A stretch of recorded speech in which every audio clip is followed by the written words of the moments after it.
Hello दोस्तों, स्वागत है आपका हमारे यूट्यूब चैनल स्वीट फैमिली में। बड़ों का आशीर्वाद चाहिए और छोटों से प्यार चाहिए। और हम अपने ब्लॉग की शुरुआत करते हैं बाबा जी के ज्ञान से।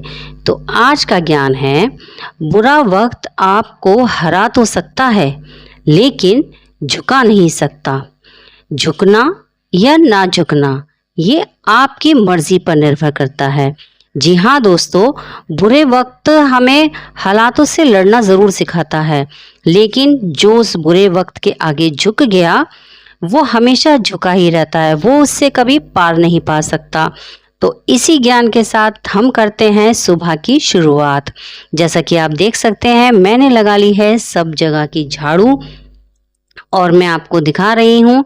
और यहाँ मैं आ जाती हूँ सुबह सुबह कपड़े भिगाने, और मैं आपको ये दिखा रही हूँ कि 10 रुपए के सर्फ में मैं हर रोज़ इतने ही पानी में इतने सारे कपड़े धो लेती हूँ।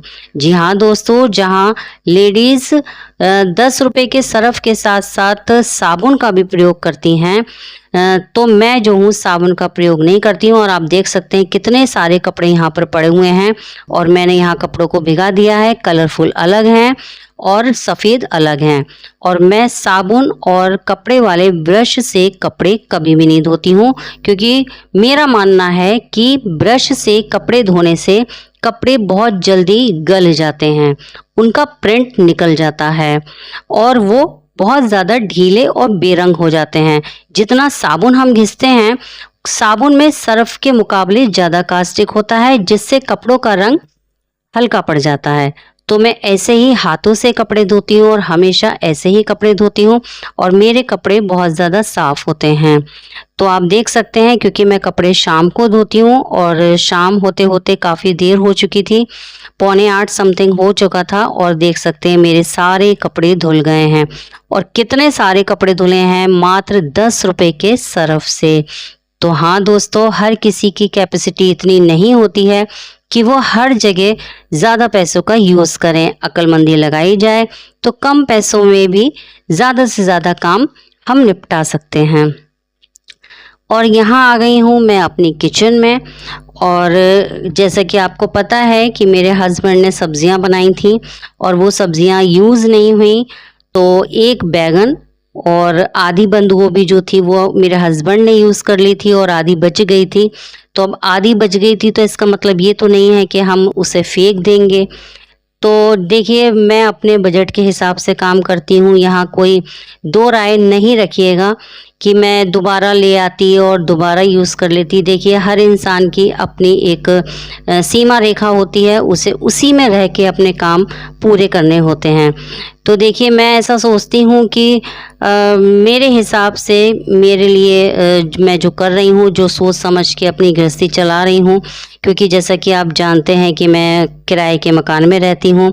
तो आज की महंगाई में मकान सस्ते नहीं मिल रहे हैं। जो रह रहे हैं किराए के मकानों में, उन्हें पता होगा कि किराए के मकान जो हैं कितने ज़्यादा वो हो रहे हैं, कितने महंगे मिलते हैं। तो इसी वजह से मैं अपने हिसाब से चलती हूँ, क्योंकि हमारी इतनी इनकम नहीं है कि हम हाथ खोल के खर्च कर सकें। तो देखिए, हम तीन लोग हैं, हमारी छोटी सी फैमिली है, तो एडजस्ट करके भी क्या करना होता है कि बस पूर पड़ जाए, बस इतना ही करना होता है। तो मैं यहाँ पे देख सकते हैं मैंने वही सब्जियां बनाई हैं, और बहुत सादा तरीके से बनाई हैं। और हम तीनों ने बहुत क्या कहते हैं, ऐसा नहीं है कि हमें ये सब्जियां कम पड़ गई और हमने पूरा पेट भर के खाना नहीं खाया, ऐसा भी कुछ नहीं है। तो हमारी सब्जियां बनकर तैयार हो रही हैं, बहुत सादा, सिर्फ प्याज, टमाटर, हरी मिर्च, मैंने कोई ज़्यादा मसाले नहीं डाले, बहुत सादा सी सब्ज़ी बनाई। और आप देख सकते हैं कि मेरी सब्ज़ी जो है बहुत ज़्यादा अच्छे से बनकर तैयार हो रही है। तो देखिए, ये हर गृहस्थी का अपने हिसाब से चलना होता है, जैसी जिसकी कैपेसिटी हो, जैसी जिसकी इनकम हो। तो मैं अपनी बात यहाँ पर अगर करूँ तो मुझे बहुत ज़्यादा सोच समझ के चलना पड़ता है। हर चीज़ को सोच समझ के चलना पड़ता है। अगर हम इतना खुले हाथ से खर्चा कर लेंगे तो शायद हमें आगे जाके दिक्कत होगी, क्योंकि आप समझ सकते हैं कि एक बेटी भी है, पढ़ाई लिखाई, किराया, बिजली का बिल, हमें सब कुछ पे करना पड़ता है। तो देखिए, उस हिसाब से हमें चलना पड़ता है। तो यहाँ पे मेरी एक सब्जी जो है रेडी हो गई है और मैं दूसरी सब्जी बनाने लगी हूँ। और यहाँ पे आप देख सकते हैं कि मैंने आलू की क्वांटिटी ज़्यादा रखी है और सब्जियाँ तो पहले से ही कम थी, बस उनको बढ़ाने के लिए। आलू एक ऐसी सब्ज़ी है जो किसी के साथ भी एडजस्ट हो जाती है, और अगर सब्ज़ी आपको कहीं कम लग रही हो तो आप आलू की क्वांटिटी करके उस सब्ज़ी को बढ़ा सकते हैं। और यहाँ चूँकि मैं बहुत लाइट सब्ज़ी बना रही थी बिना मसालों के, तो मुझे लगा कि शायद बंद गोभी जो है मसालेदार ज़्यादा अच्छी लगती है, तो इसलिए मैंने इसके ऊपर चिली फ्लेक्स डाल दिए। और देख सकते हैं कि थोड़ी सी ही ये पत्ता गोभी थी। और यहाँ बाबू जो है वो लाइक के सिंबल दिखा रहे हैं कि आप हमारी वीडियो को लाइक कीजिएगा अगर आपको हमारी सब्ज़ी अच्छी लगी हो तो आप देख सकते हैं कितने सादा सिंपल तरीके से मैंने ये सब्ज़ी बनाई है। और लीजिए, ये वाली सब्ज़ी भी बनने के लिए रेडी हो गई। और यहाँ मेरे आलू बैंगन तैयार हो गए और यहाँ आप देख सकते हैं कलर कितना प्यारा आया है। और अब मैं लगाने लगी हूँ रोटियाँ। तो अगर आपको मेरे ब्लॉग में कहीं कमी लग रही है, कुछ मैं गलती कर रही हूँ, तो आप प्लीज़ मुझे कमेंट करके बताइए, क्योंकि जब तक आप नहीं बताएंगे कि मेरी ब्लॉग में गलती क्या हो रही है तो शायद मुझे नहीं पता लगेगा। आप लोग देख रहे हैं, आप लोग बारीकी से देख रहे हैं, तो आप मेरी गलतियां भी पकड़ रहे होंगे।